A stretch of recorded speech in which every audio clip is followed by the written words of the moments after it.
کو بھیڑیا کھا گیا تو آپ نے فرمایا فصبر جمیل واللہ المستعان علی ما تصفون، کہ تم نے جو بات کہی ہے تو اس پہ میں صبر جمیل اختیار کرتا ہوں۔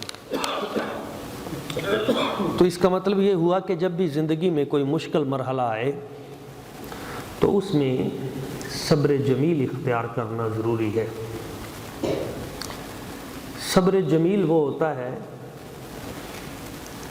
جس میں انسان اپنے دل کی بات صرف اپنے رب سے کہتا ہے اور کسی سے ذکر نہیں کرتا، اور اس تکلیف کا اظہار بھی نہیں کرتا۔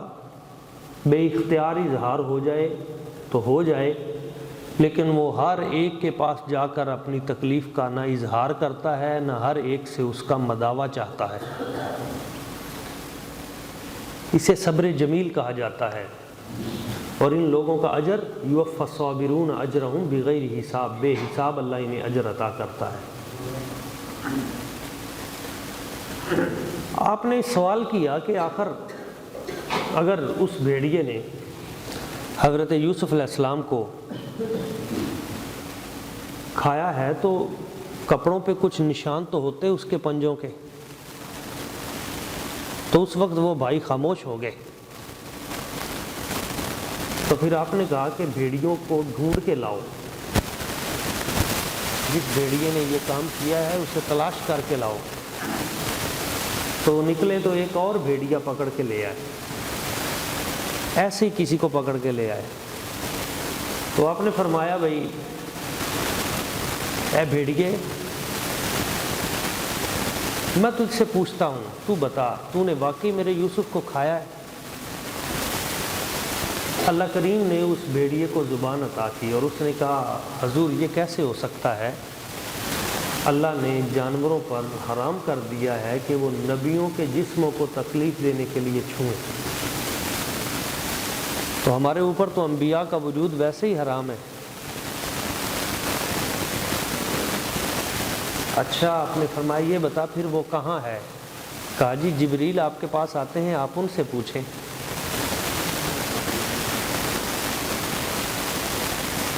آپ نے فرمایا تم کہاں جا رہے ہو؟ تو اس نے کہا جی میرا بھی ایک بھائی ہے بھیڑیے کا، وہ پریشان حال ہے، وہ گم ہے، تو میں 17 دن سے اس کے غم میں مبتلا ہوں اور میں کچھ کھا پی نہیں سکا۔ تو جانوروں میں بھی ایک دوسرے کا احساس ہوتا ہے، بھائی کو بھائی کا احساس کرنا چاہیے، بھائی کو بھائی سے حسد نہیں کرنا چاہیے، بھائی کو بھائی کا مددگار بننا چاہیے۔ نبی پاک صلی اللہ علیہ وسلم نے فرمایا اے علی مرتضیٰ شیر خدا انتا اخی فی الدنیا والآخرہ، تم دنیا و آخرت میں میرے بھائی ہو۔ تو حضرت مولا علی شیر خدا کرم اللہ وجہ الکریم نے ساری زندگی ہر لمحے نبی پاک صلی اللہ علیہ وسلم کی ذات پر اپنی جان نچھاور کی، اپنا وجود پیش کیا۔ اس طرح ایک دوسرے کا ساتھ دینا چاہیے۔ میدان کربلا میں امام حسین پاک نے اپنے بھائیوں سے کہا کہ یزید کی دشمنی مجھ سے ہے، یزید پلید کی لڑائی مجھ سے ہے، وہ جانے میں جانوں، رات کی تاریکی ہے تو تم سب جاؤ، تمہیں اجازت ہے میرے بھائیوں، تمہاری بیویاں ہیں، تمہارے بچے ہیں، تمہارے معمولات ہیں، تم سارے، تمہارے ساتھ اس کی دشمنی نہیں ہے، دشمنی میرے ساتھ ہے، میں خود اس کے ساتھ بات کر لوں گا، نمٹ لوں گا، تم رات کی تاریکی ہے تم چلے جاؤ، تمہیں کوئی پوچھنے والا نہیں۔ تو ایک بھائی نے بھی امام حسین پاک کا ساتھ نہیں چھوڑا اور کہا کہ اگر خوشیوں کے لمحات میں اے بھائی ہم آپ کے ساتھ تھے تو غمی کے میدان میں بھی ہم آپ کے ساتھ جئیں گے، آپ کے ساتھ مریں گے، آپ کا ساتھ دیا۔ تو یہ ان عظیم ہستیوں کی سیرت ہمیں یہ پیغام دیتی ہے کہ بھائی کو بھائی کے ساتھ حسد نہیں کرنا چاہیے، بھائی کو بھائی کا ساتھ دینا چاہیے، ایک دوسرے سے محبت کرنی چاہیے، ایک دوسرے کے عیبوں پر بھی پردہ ڈالنا چاہیے۔ کہیں کمی کوتاہی ہے تو اس کمی کوتاہی کو بھائی کو چاہیے کہ دوسرے بھائی کی کمی کوتاہی دور کرے، اسے علیحدگی میں سمجھائے بھی، اس کی سپورٹ بھی کرے، کمی کوتاہی ہو گئی ہے تو اسے دور کرے اور اگلے مرحلے میں اسے اس مشکل مرحلے سے بچائے۔ یہ ایک بھائی کی دوسرے بھائی پہ ذمہ داری ہوتی ہے۔ وجات سیارتن، حضرت یوسف علیہ السلام اس کنویں میں پڑے ہیں، پریشان حال ہیں۔ والدہ محترمہ پہلے رخصت ہو گئی، ابا جی کا سایہ بھی جدا ہو گیا، بھائیوں نے کنویں میں پھینک دیا، اندھیرا کنواں ہے اور اندھیری رات ہے، اور اس سیاہ رات میں حضرت یوسف علیہ السلام اکیلے، 12 سال کی عمر ہے، رو رہے ہیں، پریشان حال ہیں۔ ایک پتھر پہ حضرت جبریل امین نے ان کو بٹھا دیا، اس پہ روتے ہیں، نیند نہیں آتی۔ تو وہیں پہ بیٹھے بیٹھے رات کا پچھلا پہر ہوا، تہجد کا وقت ہوا، تو اللہ کریم نے ایک ہوا بھیجی۔ وہ ہوا جب اس کنویں میں ان تک پہنچی تو حضرت یوسف علیہ السلام کو نیند آ گئی۔ یہ حضرت یوسف علیہ السلام کا پوری کائنات پر احسان ہے کہ رات کے اس پچھلے پہر میں تکلیف کے عالم میں اللہ نے ان کے لیے ایک مخصوص ہوا چلائی اور انہیں نیند آئی، سکون آیا۔ دنیا میں آج بھی کوئی جتنا بھی بڑا مریض ہو، پریشان حال ہو، جسے ایک لمحے کے لیے بھی سکون نہیں آتا تکلیف میں، تو رات کا جب پچھلا پہر ہوتا ہے تو مشکل ترین جو کنڈیشن میں مریض ہوتے ہیں، تو رات کے پچھلے پہر میں ایک وقت ایسا آتا ہے کہ ان پر بھی نیند طاری ہو جاتی ہے۔ تو اصل میں یہ جو سکون رات کے پچھلے پہر طاری ہو جاتا ہے، یہ حضرت جناب یوسف علیہ السلام کی برکت ہے۔ تو حضرت جناب سیدنا یوسف علیہ السلام وہاں موجود ہیں۔ وجاءت سیارتن، ایک قافلہ آیا، کئی دن گزر گئے تھے۔ اس قافلے میں ایک شخص تھا جس کا نام تھا مالک بن زعر۔ عجیب بات ہے کہ مالک بن زعر کو ایک خواب آیا تھا، یوسف علیہ السلام کو بھی خواب آیا تھا، مالک بن زعر اس کو بھی ایک خواب آیا تھا۔ خواب میں اس نے دیکھا تھا کہ آسمانوں سے سورج جو ہے وہ نیچے اترتا ہے اور آ کر اس کی قمیض میں داخل ہو جاتا ہے۔ تو مالک بن زعر ایسے سورج کو پکڑ کر باہر نکالتا ہے، ایسے سامنے، جو سامنے کرتا ہے تو آسمان سے ایک بادل آئے اور بادل سے موتی برستے ہیں، اور اس سورج کے اوپر وہ موتی برستے ہیں اور ڈھیر لگ جاتا ہے، اور وہ ان موتیوں کو چنتا ہے۔ تو مصر میں ایک بہت بڑا معبر تھا، خوابوں کی تعبیر بتایا کرتا تھا۔ مالک بن زعر اس کے پاس گیا اور اسے جا کے کہنے لگا، مجھے خواب آیا ہے۔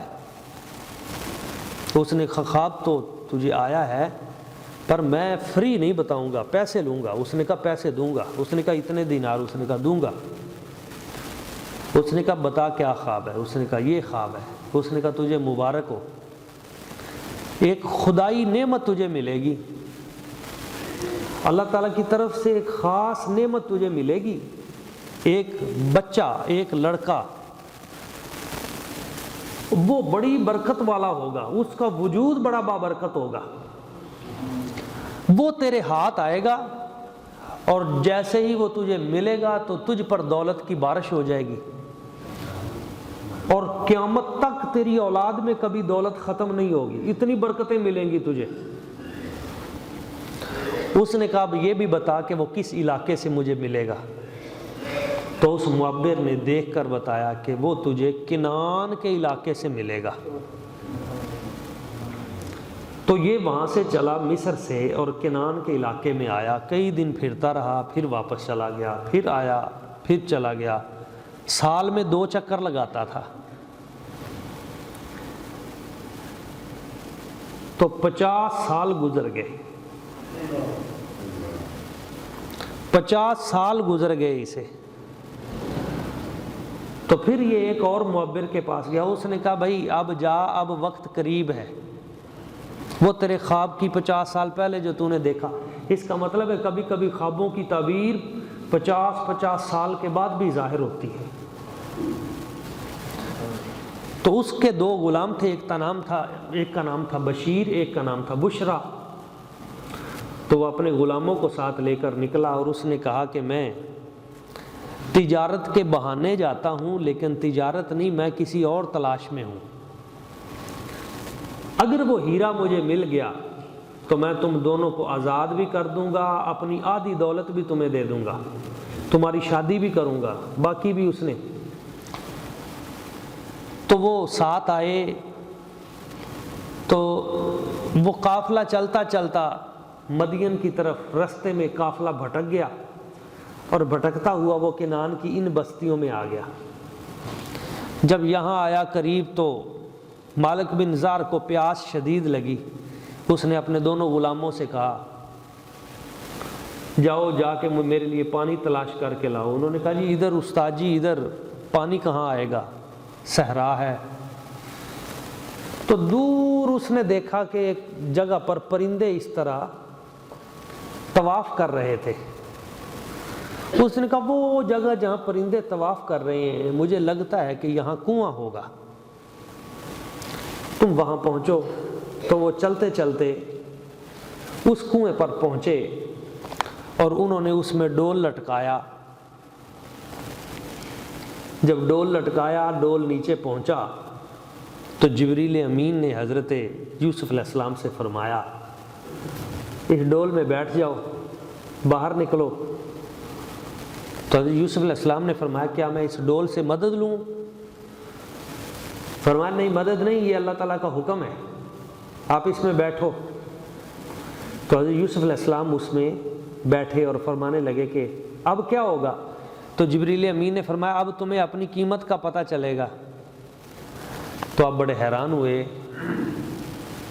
کبھی آپ نے ایک دن شیشہ دیکھا تھا، آئینہ، یوسف علیہ السلام نے،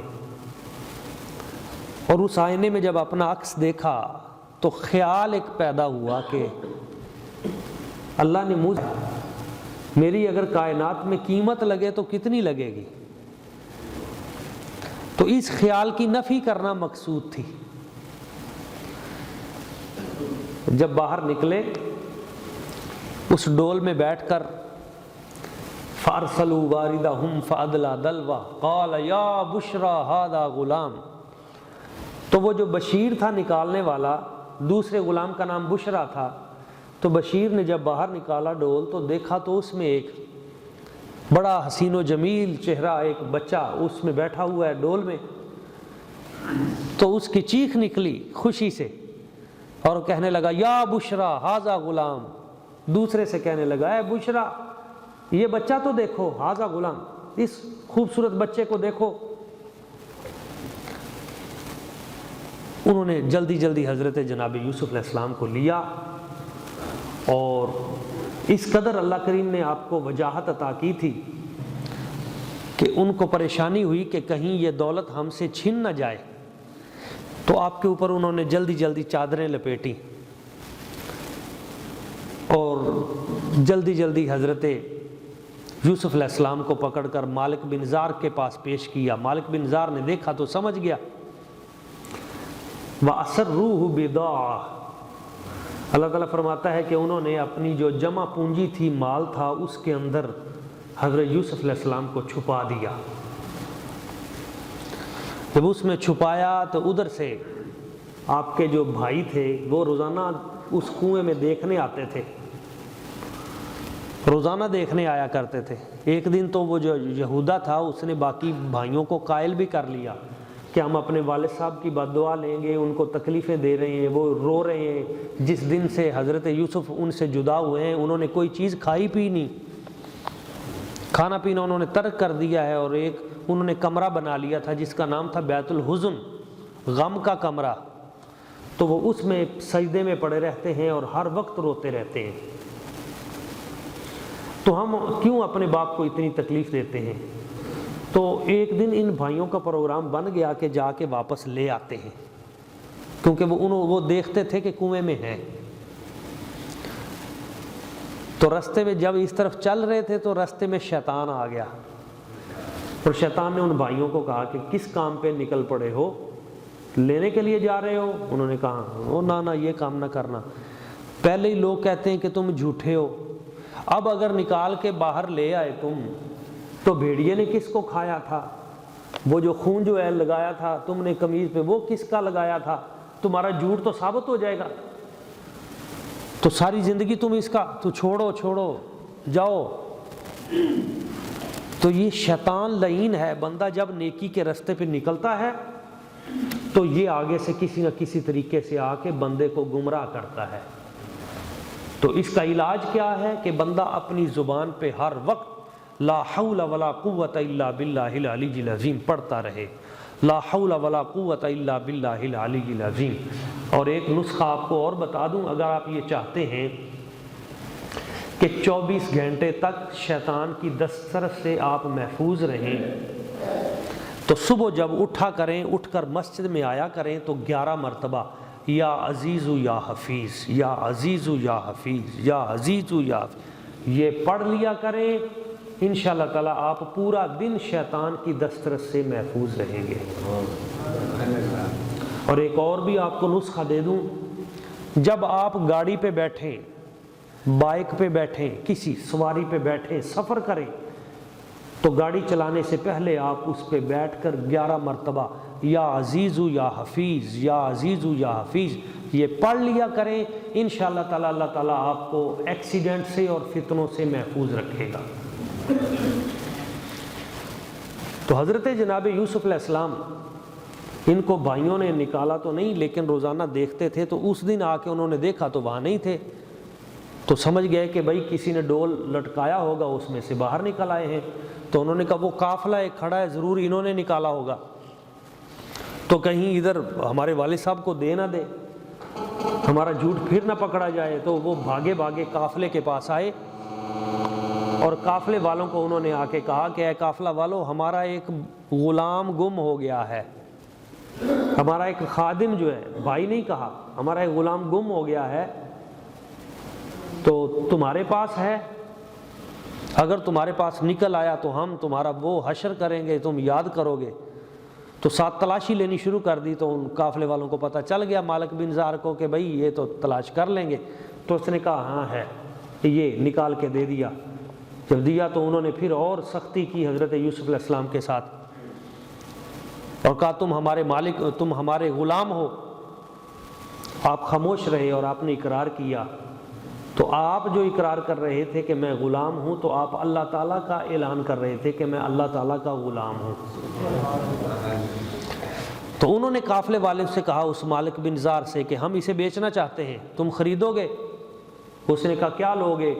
تو انہوں نے تھوڑے سے پیسے بتائے، اور ساتھ کہنے لگے اس میں 2-3 عیب ہیں، اس لیے پیسے کم لے رہے ہیں تم سے۔ اس نے کہا کون سے عیب ہیں؟ اس نے کہا ایک تو یہ جھوٹ بولتا ہے، معاذ اللہ ثم معاذ اللہ، دوسرا یہ ہے کہ یہ جھوٹے خواب گھڑتا ہے، ایسے خواب بیان کرتا رہتا ہے، تیسرا یہ کہ اسے چوری کی عادت ہے۔ یہ 3 عیب ہیں جس وجہ سے اس کا ریٹ کم ہے، اور اگر لینا ہے تو ایک شرط ہے کہ اسے رسوں سے، سنگل سے، رسی سے باندھ کر، زنجیروں سے پھر اسے لے کے جاؤ، اور اسے چھوڑنا نہیں ہے، اور اس پہ اعتبار نہیں کرنا، اور دور لے جاؤ۔ یوسف علیہ السلام روتے رہے، تو انہوں نے کہا ٹھیک ہے، پھر کتنے پیسے لوگے؟ تو آخر میں انہوں نے کہا چلو جتنے دینے ہیں دو اور لے جاؤ۔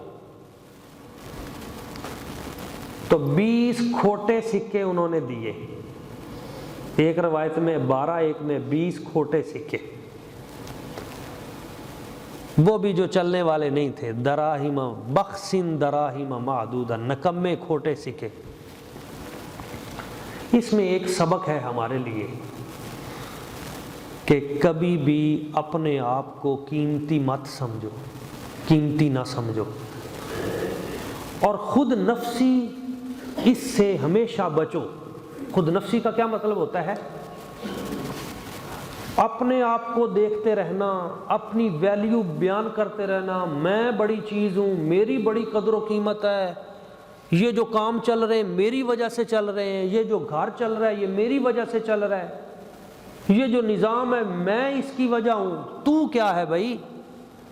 جو رب چلا رہا ہے تو نہیں ہوگا تو کوئی اور چلائے گا، تیری کیا حیثیت ہے؟ تو خود پسندی، اپنے آپ کو بہتر سمجھنا، یہ اتنا بڑا گناہ ہے، اتنا بڑا گناہ ہے کہ ایک حدیث پاک میں ہے خود پسندی، اپنے آپ کو اچھا سمجھنا اور اپنے آپ میں دیکھتے رہنا کہ میں بڑی چیز ہوں۔ بندے کے 70 سال کے عبادتوں ریاضتوں کے 70 سال سارے کے سارے ایک لمحے میں ضائع کر دیتا ہے۔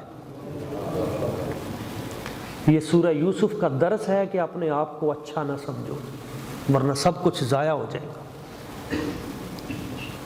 تو بڑی ہستیوں کے جو واقعات ہوتے ہیں دراصل وہ ان میں ہمارے لیے رستے ہوتے ہیں، سیکھنے کی چیزیں ہوتی ہیں، ورنہ وہ تو بڑی عظیم ہستیاں ہیں۔ تو جس وقت انہوں نے ان کھوٹے سکوں کے عوض آپ کو بیچا، ایک بڑا خوبصورت واقعہ مجھے یاد آ گیا۔ نبی کریم صلی اللہ علیہ وسلم عید کے دن جا رہے تھے تو رستے میں بچوں نے آپ کو گھیر لیا، بچوں نے نبی پاک صلی اللہ علیہ وسلم کا دامن پکڑ لیا اور کہنے لگے کہ ہمیں اخروٹ لے کر دیں۔ وہ کھیل رہے تھے تو ان کے پاس اخروٹ نہیں تھے، بچوں کے پاس، انہوں نے حضور کو پکڑ لیا، ہمیں تو اخروٹ چاہیے۔ تو آپ علیہ الصلوۃ والسلام کے پاس اس وقت اخروٹ نہیں تھے، تو آپ نے فرمایا بھی میرے پاس تو اخروٹ نہیں ہے، تم ایسے کرو کہ مجھے بیچ دو، مجھے بیچ دو اور جو اخروٹ ملے وہ جتنے ملتے ہیں لے لو۔ تو آگے سے حضرت عمر فاروق رضی اللہ تعالیٰ عنہ آپ آئے، تو بچوں نے حضرت عمر فاروق رضی اللہ تعالیٰ عنہ سے کہا کہ ہم نے حضور کو بیچنا ہے، تو اگر تمہارے پاس اخروٹ ہیں تو ہم تمہیں بیچ دیتے ہیں۔ تو حضرت عمر فاروق رضی اللہ تعالیٰ عنہ کے پاس اس وقت قدرتی طور پر 20 اخروٹ تھے، تو آپ نے جیب میں ہاتھ ڈالا اور کہا میرے پاس تو بھائی 20 اخروٹ ہیں۔ انہوں نے کہا بڑے ہیں، بس دے دو ہمیں۔ انہوں نے 20 اخروٹ دیے، حضور کو خرید لیا۔ تو نبی پاک صلی اللہ علیہ وسلم نے وہاں ایک جملہ فرمایا، اس موقع پہ حضور نے فرمایا ان بچوں نے 20 اخروٹوں کے عوض مجھے تمہیں بیچ دیا ہے۔ میرے بھائی یوسف کو بھی ان کے بھائیوں نے 20 درہم کھوٹے سکے کے عوض بیچ دیا تھا، انہیں بھی نہیں پتا تھا کہ یوسف کی قیمت کیا ہے، ان بچوں کو بھی نہیں پتا کہ محمد عربی کی قیمت کیا ہے۔ حضور کا تو ایک منہ مبارک ہو اور سارے جہان کائناتوں کے سب جہان سونا چاندی سے بھر دیے جائیں تو کائنات میں حضور کے منہ مبارک کے ساتھ لگا ہوا اگر خاک کا ایک ذرہ ہو تو اس کا مقابلہ بھی نہیں ہو سکتا۔ تو ایک بات یہ بھی یاد رکھیے گا، بندے کی قدر و قیمت رب کے ہاں ہے اور اللہ کے ہاں گوشت کی قدر و قیمت ہے ہی نہیں۔ یہ جو جسم ہے نا اس کی کوئی قدر و قیمت نہیں ہے اللہ کے ہاں، سونا چاندی دولت کی کوئی قدر و قیمت نہیں ہے۔ اللہ تعالیٰ فرماتا ہے سارے جہان اگر سونا چاندی سے بھر دیے جائیں، مچھر کے پر کے برابر بھی کوئی حیثیت نہیں میرے نزدیک۔ میرے نزدیک حیثیت کس کی ہے؟ تو اللہ تعالیٰ فرماتا ہے میرے نزدیک تمہارا یہ جو دل ہے نا، دل، اس دل کے اندر تقوی جتنا ہے اس تقوی کی میرے نزدیک ویلیو ہے۔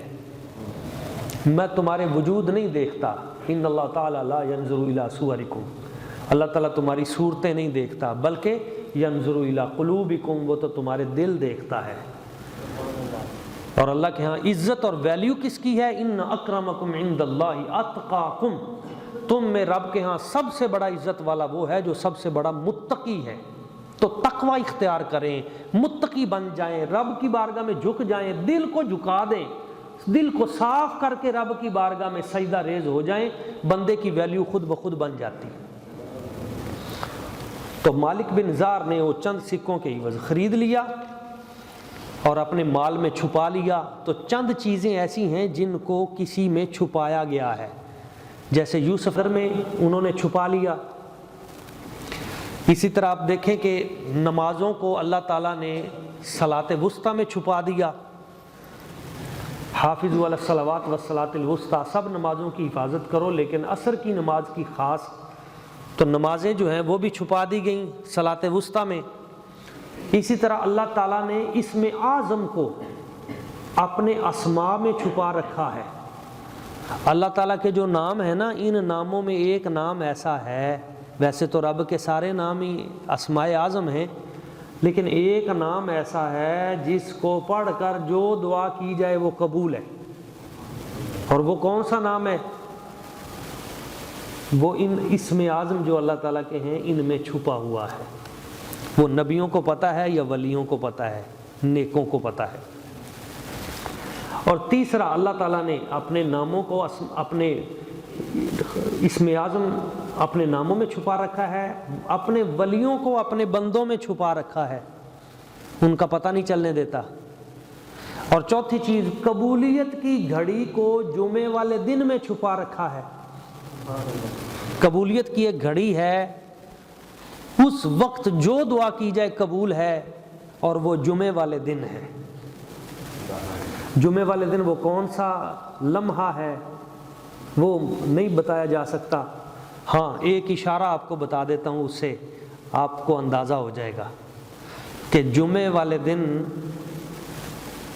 عصر سے لے کے مغرب تک، یہ مزید آپ کو قریب کر دیا ہے۔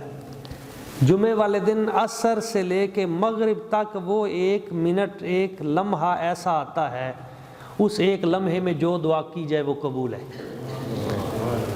تو عمومی طور پہ ہم جمعے سے پہلے تو تیاری رکھتے ہیں، اور جمعے والے دن جمعے کے بعد بھی کچھ ذکر اذکار، لیکن عصر سے مغرب تک جو ہے ہماری توجہ اس طرف نہیں ہوتی۔ تو عصر سے مغرب تک کا جو وقت ہے یہ خاص جمعے والے دن قبولیت کا وقت ہے، اس لیے اس پورے وقت کو ذکر میں گزارا جائے تاکہ وہ قبولیت کی گھڑی جب بھی آئے اس وقت بندے کی زبان پہ اللہ تعالیٰ کا ذکر جاری ہو۔ اور پانچویں چیز اللہ کریم نے جو چھپا دی ہے وہ لیلۃ القدر ہے، جس کو اللہ کریم نے رمضان المبارک کے آخری عشرے میں چھپا دیا ہے۔ آخری عشرہ جو رمضان المبارک کا ہے، اس میں ہم لیلۃ القدر اس کو تلاش کریں گے اور اس کے لیے روزانہ دعا بھی کیا کریں۔ تو جس وقت بھائیوں نے حضرت جناب یوسف علیہ السلام ان کو بیچ دیا، تو پھر وہ مصر کی طرف وہ مالک بن زار حضرت یوسف علیہ السلام کو لے کر نکل پڑا، اور رستے میں جاتے ہوئے حضرت جناب یوسف علیہ السلام کو اونٹ کے پیچھے انہوں نے باندھ دیا۔ تو ایک مقام سے گزرتے ہوئے حضرت جناب یوسف علیہ السلام وہاں پہ قافلہ کچھ دیر کے لیے رکا، تو جناب یوسف علیہ السلام کو یاد آئی کہ یہاں قریب قبرستان ہے جس میں میری والدہ کی قبر ہے۔ تو حضرت یوسف علیہ السلام آپ آہستہ آہستہ رسیاں کھول کر آپ اس اونٹ سے نیچے اترے اور دوڑتے دوڑتے اپنی والدہ محترمہ کی قبر پہ چلے گئے، اور ماں کی قبر پہ جا کے چمٹ گئے اور رونے لگے۔